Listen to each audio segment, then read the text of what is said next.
Readings of Almighty God's Words. The responsibilities of leaders and workers. The responsibilities of leaders and workers. 19. Some people often mention being busy with work, having many issues with their family, or an unsuitable environment as excuses for not doing their duties and not participating in church life.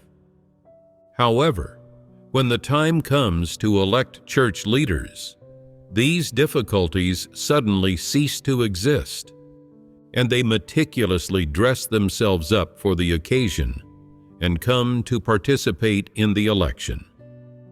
They haven't shown up for a long time, but upon hearing the great news of the church election, they rush over eagerly.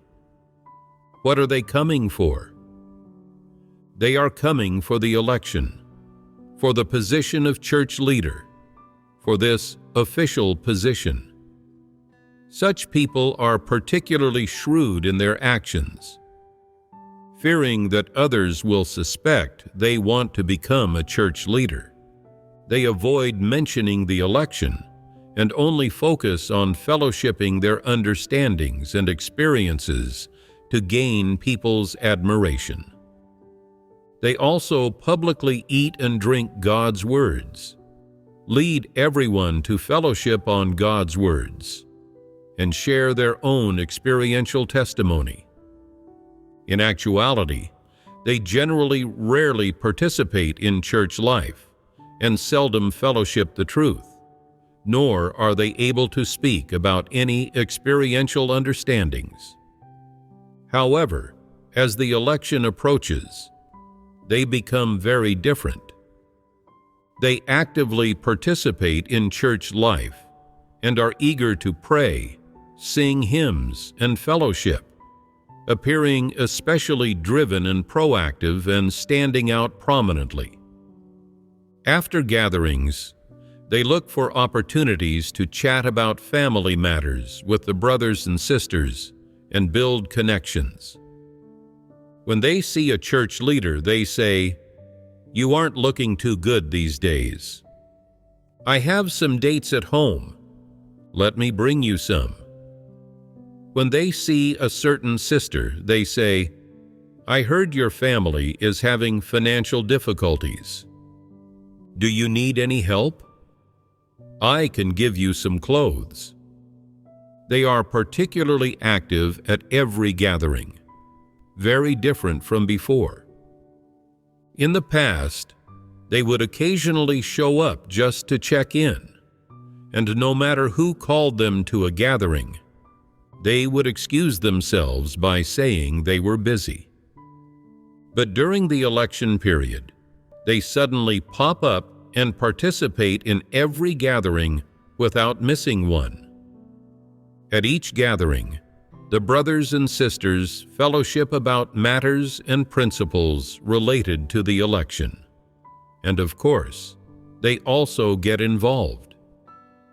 During this period, they make every effort to build good relationships with the brothers and sisters, striving to draw in a portion of them. They even make multiple offerings in front of the brothers and sisters, causing most people to feel astonished, thinking, "They have believed in God for so long, but we have never seen them make offerings before. Why are they so generous this time? Have they really changed for the better and turned themselves around?" Some foolish and ignorant people who cannot assess matters think that this person has indeed changed for the better, that they had misjudged this person before, and they unknowingly develop a favorable impression of them in their hearts, thinking, "This person's family is well off. They have connections and access to ways of getting things done. If they become a church leader, they can get many things done for the church." Wouldn't this provide help to our church in preaching the gospel and hosting some brothers and sisters who are being hunted and have difficulties? If they can remain this active, it would be great, but I'm not sure whether they can keep it up or whether they'd be willing to be our church leader. Haven't some people been misled and fooled? Everything this person has been doing is starting to bear fruit, isn't it? The pieces are falling into place, and results are soon to come. Isn't this what they want? Additionally, they give 2 articles of clothing to one person, a basket of vegetables to another, and some health supplements to yet another person, making sure everyone is cared for. This makes people think, if this person became a church leader, wouldn't they make a great shepherd? Aren't they someone that most people want to rely on? Isn't the timing now ripe?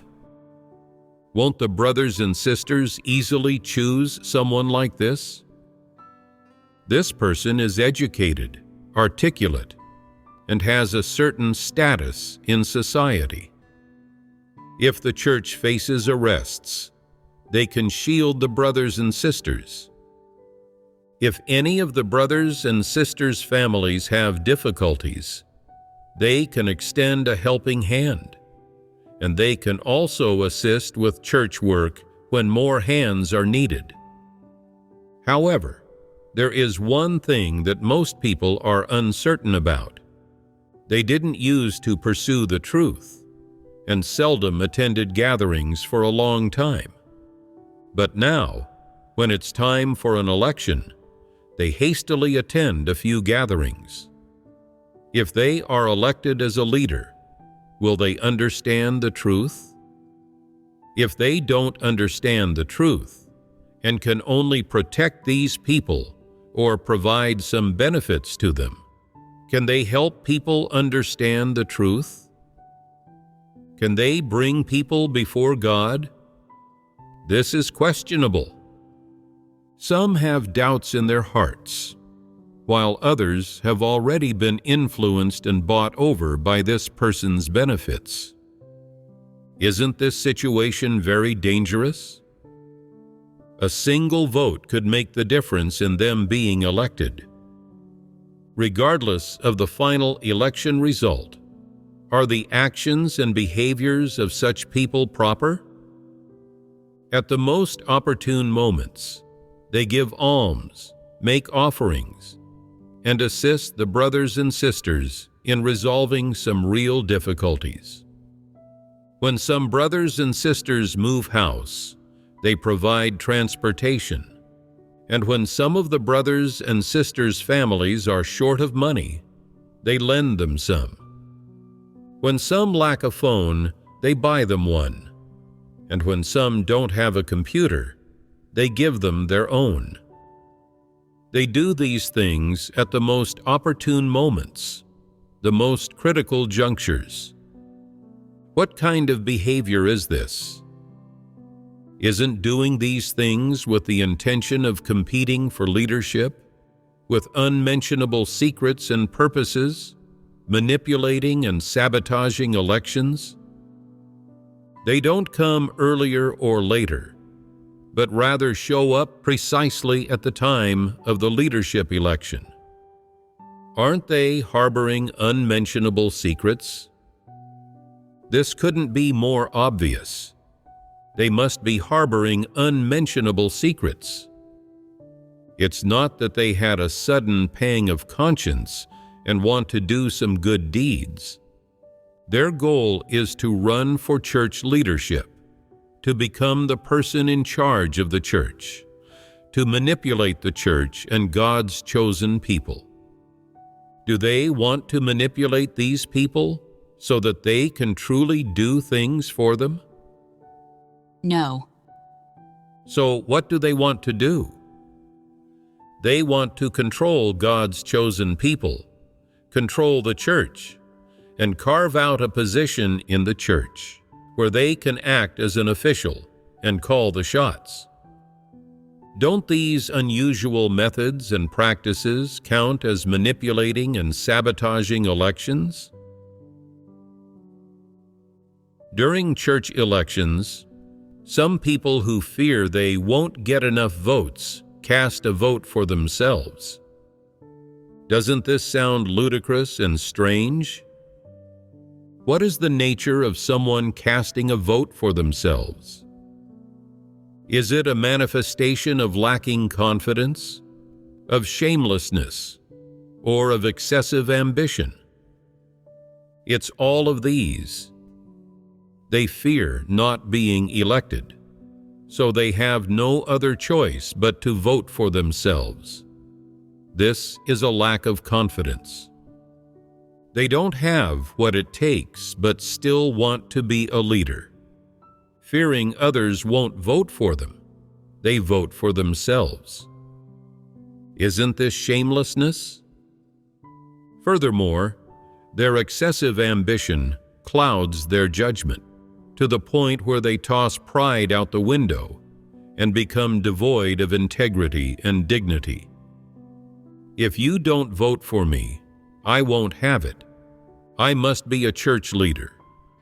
If I can't become a leader, I won't believe in God anymore. They insist on being a leader, on acting as an official, only feeling at ease and content in life when they have status. What tremendous ambitions and desires they have. They cherish status too much, believing in God just to become a leader. What's so great about being a leader? If they didn't value the benefits of status and didn't enjoy all the preferential treatment it brings, would they still covet this position? Would they still vote for themselves? Would their ambitions and desires still be so great? Would they still cherish status so much? No, they wouldn't. Such people always want to tamper with and put effort into elections, resorting to any underhanded deeds. Even though they themselves feel that acting in such a way is disgraceful, not open or above board, and somewhat degrading. After some consideration, they think, whatever, what's important is getting elected as leader. This is shamelessness. They even want to imitate the debate methods used in the elections of democratic countries, where candidates expose each other's faults, pass judgment on and attack each other, and engage in verbal spats, applying these tactics to the church's elections. Isn't this a grievous error? Isn't this the wrong arena for such tactics? If you come to the church to engage in these crooked and nefarious actions and try to manipulate and sabotage elections, I tell you, you've chosen the wrong place to do so. This is God's house, not society. Everyone who manipulates and sabotages elections will be condemned to a person. In the church, no matter what reasons, excuses, or methods are used in an attempt to manipulate and sabotage elections, they are untenable, and this constitutes an evil deed. It is forever an evil deed. All who attempt to manipulate and sabotage elections are condemned. Such people are not recognized as members of God's house or as brothers and sisters, and are instead labeled as servants of Satan. What kind of things do servants of Satan do? They specialize in doing all manner of things that disrupt and disturb God's work and the normal order of the church. Those who manipulate and sabotage elections are playing these negative roles, doing the things that servants of Satan do. Whatever work the church undertakes, these people rise up to sabotage and destroy it, disregarding the work arrangements and regulations of God's house, disregarding God's administrative decrees, and even more so, disregarding God.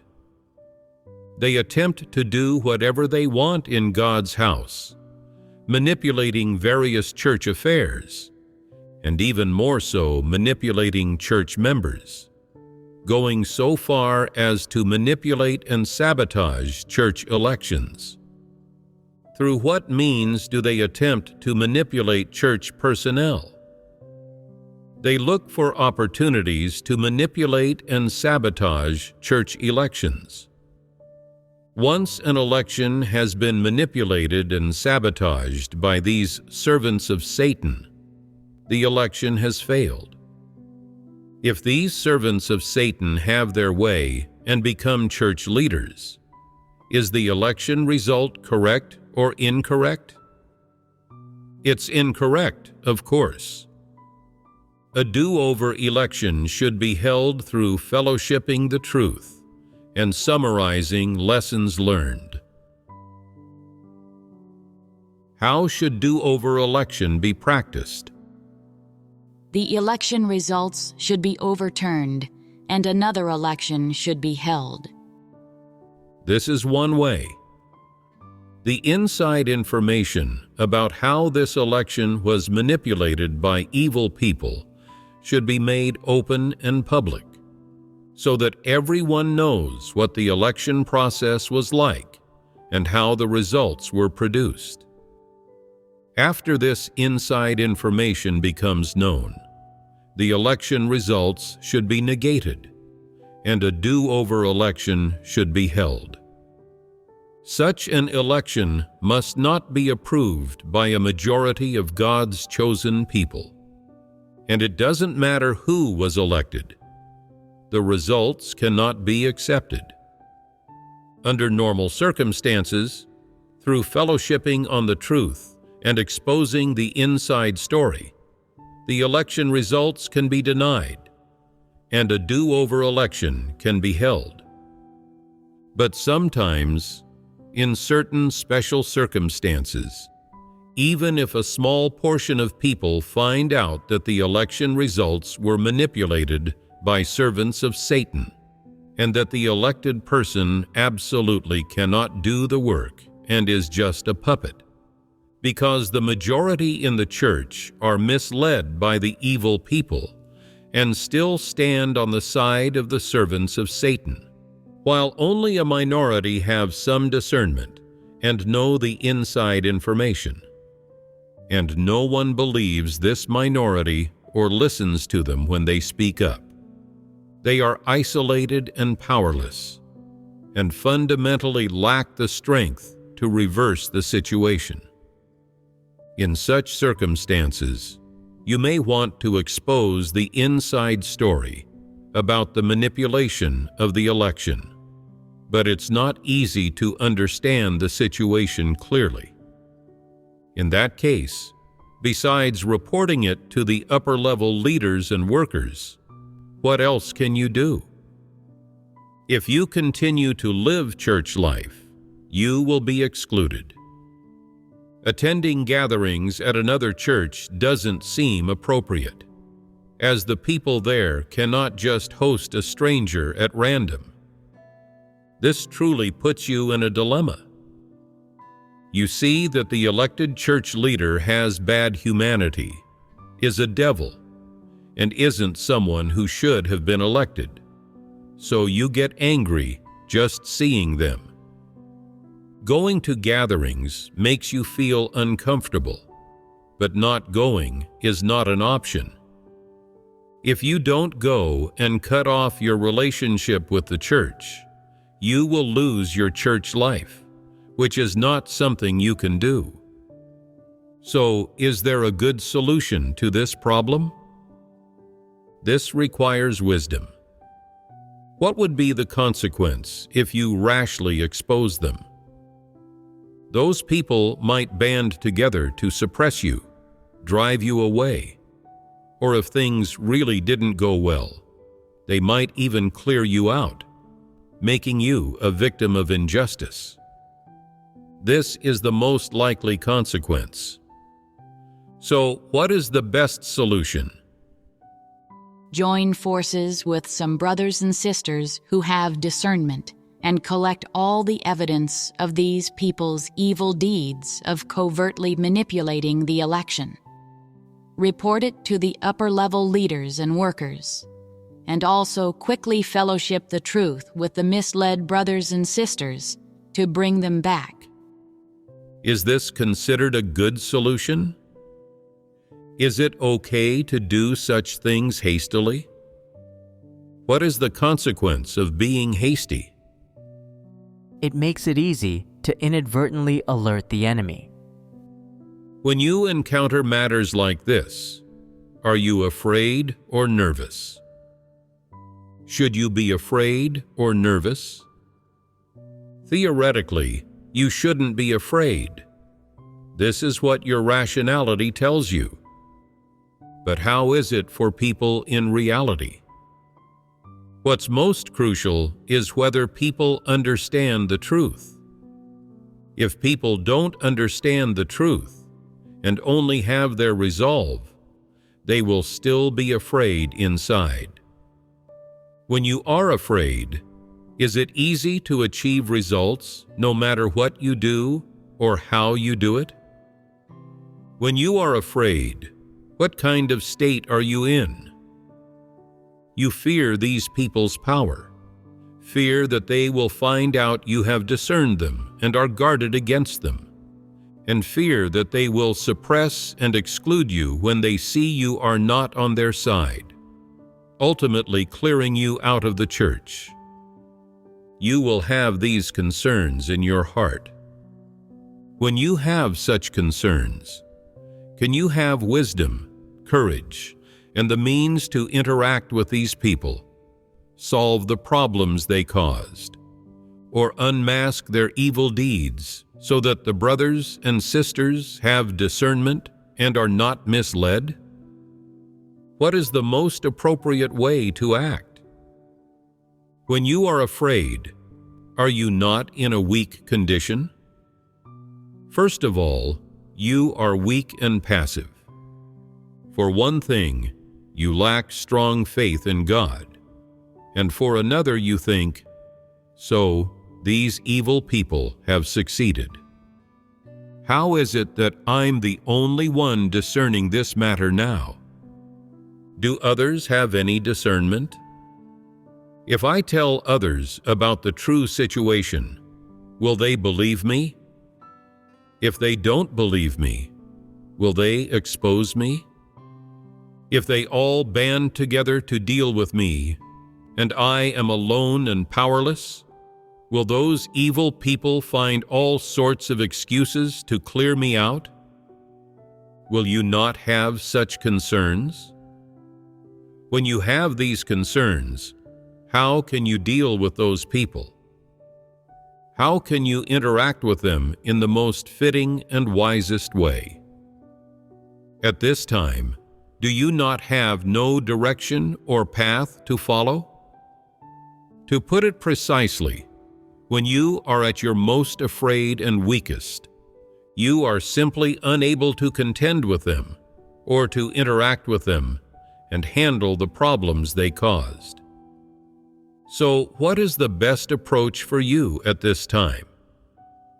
Is it to take the initiative and strike first, confronting them and exposing their evil deeds to protect yourself? Is this method appropriate? No. Why is it not appropriate? Because you haven't thought through how to act. You cannot see through to their essence, and you don't know how to expose them, let alone whether those who are misled can accept the truth and reverse course.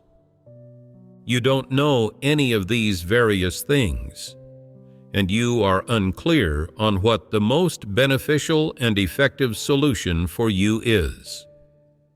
Even though you have yet to reach a certain level of negativity, your current condition is at least one of weakness and dread, and internally you have many concerns. Whether these concerns are legitimate or caused by your weakness and dread, in short, these are facts. When these facts arise, the best solution is to learn to wait and do nothing. What does it mean to do nothing? It means not hastening to expose the true situation about the election to those who've been deluded, and not rushing to oppose the newly elected church leaders or the group of people who manipulated and sabotaged the election. Do not expose them. At this time, you must learn to wait. Some people say, "Waiting is so passive. How long do I have to wait?" It doesn't require waiting for too long. While you wait, come before God to pray, read God's words, and seek the truth. In such circumstances, when you are at your most afraid and weakest, your prayers are the most genuine and sincere. You need God to guide and protect you. You need to rely on God. As you pray, your dread will diminish little by little until it's gone.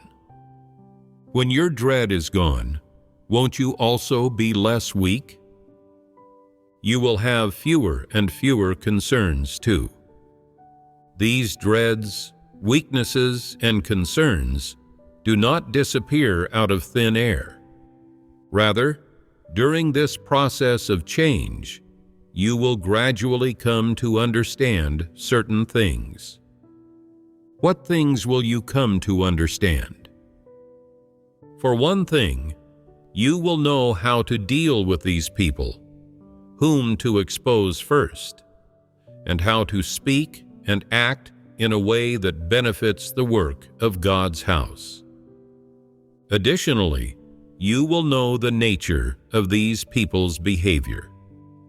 How do you come to understand these things?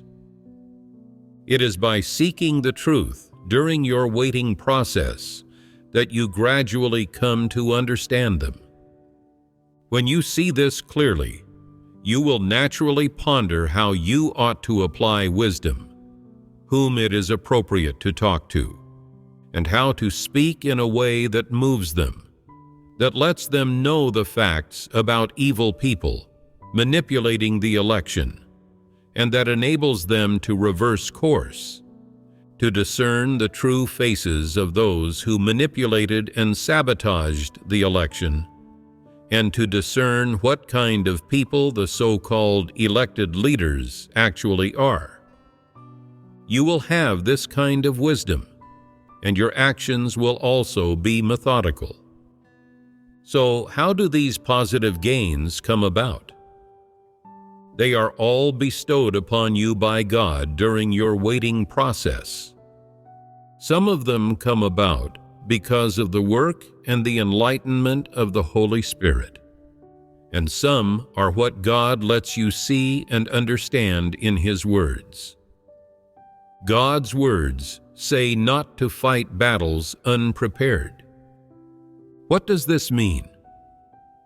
It means that whether you are fighting against Satan or exposing the evil deeds of Satan's servants, however you do battle with Satan, you must be strong yourself, understand the truth principles, and be able to see through the essence and evil deeds of Satan and the evil people, and then expose them.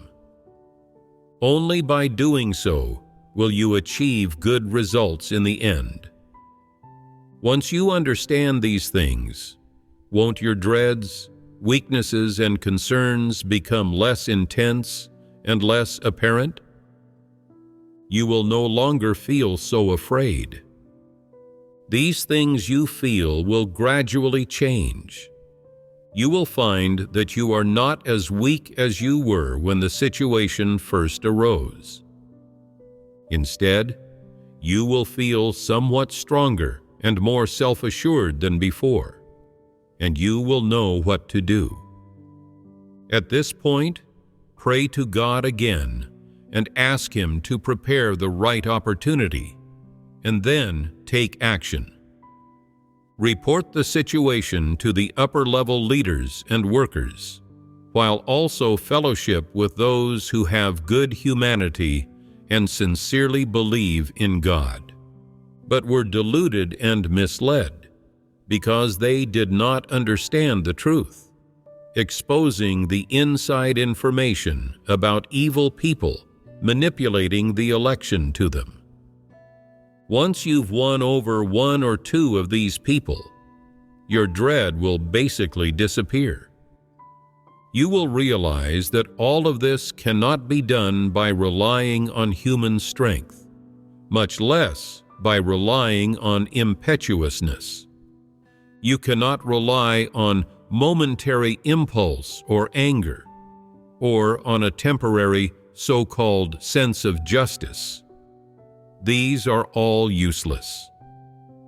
God will prepare the right time for you and will enlighten you on what to say, and based on what you understand, He will guide you step by step, giving you a path to follow. From at first being weak and fearful to seeking and understanding the principles and the path. During this period, you can still interact with these evil people normally.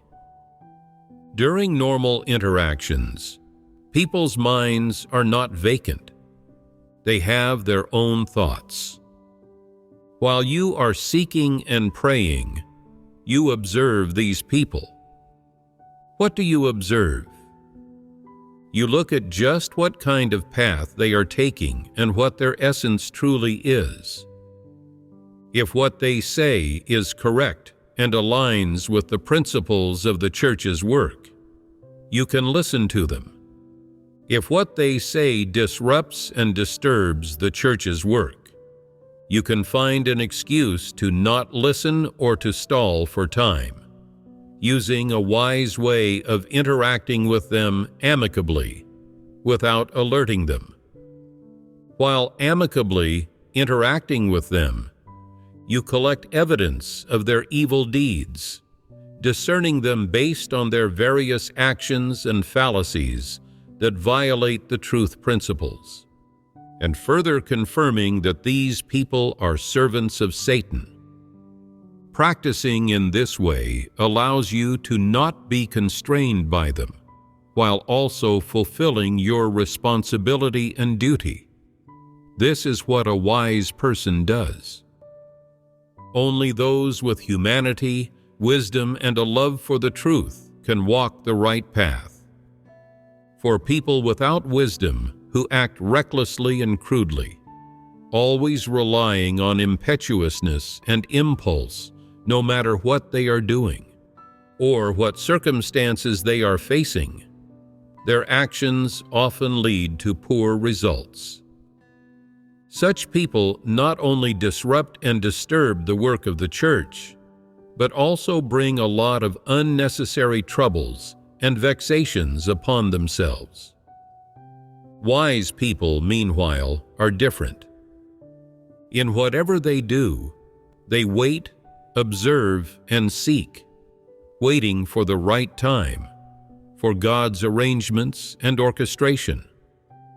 During the waiting period, they are able to seek God's intentions, eat and drink God's words with purpose, more accurately grasp the principles of the truth, and act according to God's intentions.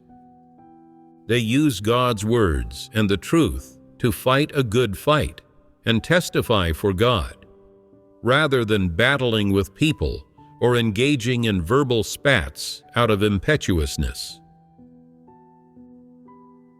When it comes to evil people manipulating and sabotaging elections, what's most important is not whether you can see through these people or how you plan to expose them. It is to report the situation upward in a timely manner. You should use wisdom to contend with them. Wait for God's timing. Seek God's intentions, and seek the truth principles while not holding up your duty. What is the ultimate result of doing this? You fulfill your responsibility and duty. By reporting the situation upward and seeking a solution, not only is the problem resolved, but you also gain insight, increase your discernment and wisdom, grow in stature, and strengthen your faith in God. People gain so much from experiencing a confrontation with Satan, and it is greatly advantageous to them. Conversely, suppose someone acts out of impetuousness and impulse, getting into an intense fight with these people and arguing with them face to face, saying, "You are manipulating and sabotaging the election. Although you wield great power, I won't yield to you, and I'm not afraid of you." The result of this approach is being kicked out of the church, leaving them to cry and suffer at home for months. But still they do not understand God's intentions. Why did I end up in this mess? Do you not want me, God? Do you not care about me? For months, they miss out on new sermons and hymns, are unaware of what work the church is undertaking, are unable to do their duties, and become completely isolated, falling utterly into darkness. Every day, aside from crying, all they do is worry. They don't learn to pray to God or eat and drink His relevant words in this environment. Much less do they learn to seek the truth principles in complex situations. They do not grow in wisdom at all. After crying for a few months, finally, one day, someone brings them back to the church and asks them to share their experience during this period. But they only tearfully complain, "I've been so wronged. I didn't disturb the church. I'm not an evil person. I was framed by evil people." When asked, "What lessons did you learn during this time? Did you gain anything?" they reply, "What could I gain? They isolated me, took away the books of God's words and hymnals, and I couldn't listen to any sermons. All I could do was talk about faith and occasionally sing a few hymns I remembered. I didn't gain anything. Thankfully, God prepared a time to bring me back. Otherwise, I was planning to go out and do business to earn money, since there was no hope for salvation anyway. God didn't want me anymore, and I couldn't continue believing. My heart was completely darkened." In the end, they add, "God's sheep will never be abandoned by God," drawing this conclusion: experiencing such a significant and special event and gaining so little, isn't this a bit pathetic? Isn't it inappropriate? Faced with such a major situation, they did not learn any lessons and did not increase their wisdom or faith. Although they still believe in God in their heart, they were tormented by Satan's, devils, and antichrists to the point they almost stopped believing. Can they still testify for God? Isn't this person a useless coward? What use is crying at home? Even if they cry until they go blind, will it help? Can it solve the problem with the antichrists? The evil people have succeeded, and in the end, all this person has is the saying, God's sheep will never be abandoned by God without gaining anything else. They don't have wisdom. They don't have a course of action, and they don't know to seek God according to the path given by God, to come before God, to take up God's words and the truth to fight against Satan. That bit of doctrine they typically spout does them no good. When it comes to facing such matters, apart from crying, all they do is feel wronged and complain. This is a useless coward. Useless cowards often have several manifestations, which are also their major characteristics. First, they cry. Second, they feel wronged. Third, they complain in their hearts. In their hearts, they also say, "Where are you, God? Why don't you care about me? I have been terribly harmed by Satan. I can't go on living. Please save me quickly." God says, "You are a useless coward, a waste wrapped in human skin. If you believe in God, what are you afraid of? What is there to fear about Satan? No matter what conspiracies and schemes Satan uses when it acts, we are not afraid.